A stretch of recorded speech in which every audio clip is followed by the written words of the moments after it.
The Greatest Showman tells the story of P.T. Barnum, Hugh Jackman, and his founding of his circus. At least, in theory, that's what this movie is. In reality, this movie has very little to do with Barnum, other than the name of the lead character and how he forms a circus. I'm not a stickler for historical accuracy at all in movies. The key is to make an entertaining and thoughtful movie. Everything else can fall to the wayside. Therein is the problem. The actual story of P.T. Barnum is far more interesting than this movie. P.T. Barnum is treated as a man who champions the underprivileged. The real Barnum was a champion of blackface. Even though it was illegal at the time, he used a loophole to buy a slave for his show. He hired a young child to dress in army uniforms, who would drink and smoke cigars for the public's amusement. The movie skirts this by saying the person is 22 when they start, and just really short. In reality, the person was 4 when they started. Indeed, the Wikipedia page brings us a far more interesting character than this movie does. That is in no way a slight against Jackman. He does a great job with his performance as it's presented. The blame for this lies largely with the screenwriters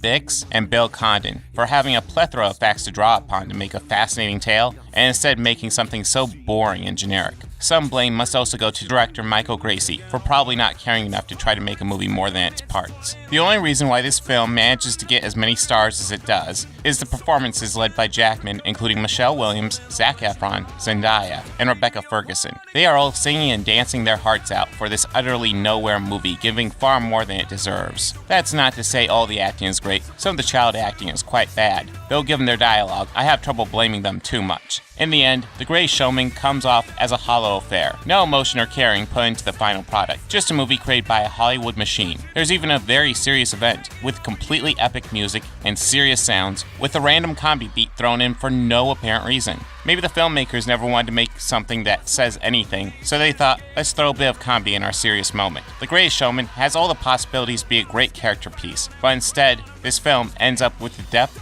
of a flimsy Hallmark card.